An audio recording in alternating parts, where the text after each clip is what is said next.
Hi, this is Scott Garibay, and today we're going to talk specifically about the maturation of the Dungeons and Dragons commentary sphere. Okay, so we are really there are some incredible things happening in tabletop role-playing games, and specifically, let me talk to you about some of the trends that are happening, and we'll put D&D commentary within that context. Okay, there is some amazing stuff happening. It is truly incredible. All right, so what do we got, right?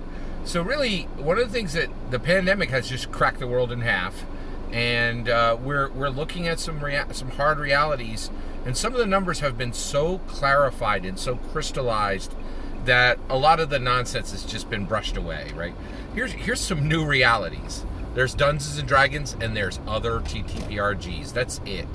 Like, Dungeons and Dragons, without a doubt, has the majority share of the tabletop role-playing game industry, and it's incredibly clear that all other tabletop role-playing game combined don't really approach it at the macro world level, right? Tabletop role-playing games 47 years in are Dungeons and Dragons to mainstream audiences. There's just no distinction for them. Like, these other tabletop role-playing games have failed so hard to get scale and prominence that outside of the tabletop role-playing game sphere, really nobody knows of any tabletop role-playing game beyond Dungeons and Dragons. Okay, it's just a reality, right? Now, because of that, a lot of tabletop role-playing game commentators have stopped commentating on other tabletop role-playing games. That are like, here's Dungeons and Dragons, let's talk about Dungeons and Dragons, and maybe I'll rub this other tabletop role-playing game against Dungeons and Dragons. You'll let me talk about it for 5 minutes, and that's where we are. Like, you either talk about Dungeons and Dragons or you disappear off the algos so fast it'll make your head spin, right? When it comes to tabletop role-playing games, right? Because if you talk about any other game other than D&D, all you're going to do is get a niche of a niche. And who wants that, right? So what's happening right now is there is a huge change coming in Dungeons and Dragons commentary. So one of the things that's happening is, this happened with Pathfinder, right? There's a whole bunch of people squawking about Pathfinder, right? And they're like, Pathfinder matters, right? And then everybody's like, you're right, Pathfinder doesn't really matter. Like, it's like, if I'm making a Pathfinder adventure, I'll make a 5e version, because I don't want, a fraction of a fraction. And that's where we are. That's where we've landed, right? Now, you're seeing some really, really strong things that are happening in D&D commentary. One of the biggest is the rise of the clickbait title, right? So Ginny D just did this clickbait title, 8 things that terrible dungeon masters do, and then literally in the first minute was like, that was a clickbait title. She was like, she said it in different words, but she was like, I gaslit you, and now we're going to talk about thoughtfulness and empathy. And then the CGA, right? Another tabletop role-playing game commentator who just did a video, said, goodbye, don't panic, right? And his goodbye video was nothing more than him telling you exactly how he was going to continue to do lots of YouTube videos and just talk more about D&D and do way more mainstream stuff. Right, and the reason why was he was doing what he loved. He was doing Traveler. He was doing, little really niche topics, right? And he came on and he did this 20-minute video, and he talked about where he was at in his journey with tabletop role-playing game commentary, which is about to become major mainstream Dungeons and Dragons commentary, because he realized he was spending hours building very complex, very robust content that 300 or 400 people were watching, right? And he's like, I'm upset. Like, I spent hours and hours doing all this work, and only 300 or 400 people watched it. And I'm kind of like, all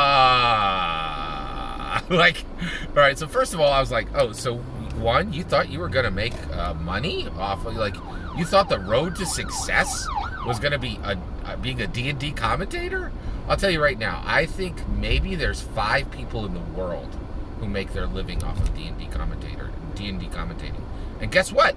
Matthew Mercer ain't one of them, right? Because while he does D&D commentating, he's a voice actor. His main source of income is not Critical Role, to my knowledge, right? That is, he's still actively, he just did a huge show on Netflix, right? Like, that's not, it's not even his main jam, right? The number one dude in all of D&D commentary, right, and D&D showmanship, it's not even his main thing, right? Like, it's crazy. So I was just like stunned that this dude was like, I thought that tabletop role-playing game commentary was going to be my path to success. And I'm like, dude, are you paying attention? There's no money in this, right? And so I'm just astounded that people actually think you can build a career and sustain yourself and your loved ones off of money from D&D commentary. Like, who told people this nonsense, right? So one, this CGA video was really fascinating. He also said, he's like, oh, I'm only getting 300-400 views on a video, and I just can't keep doing this, right? I just gotta say, I've been doing D&D commentary for like 7 years, right, on YouTube, right? The vast majority of my videos make less than 200 views, right? I'm here because I want to talk about the game. I love the game, and I love the community, right? If you are in it for the money, you are in the wrong place, right? So I'm saying this now, because CGA is a smart guy.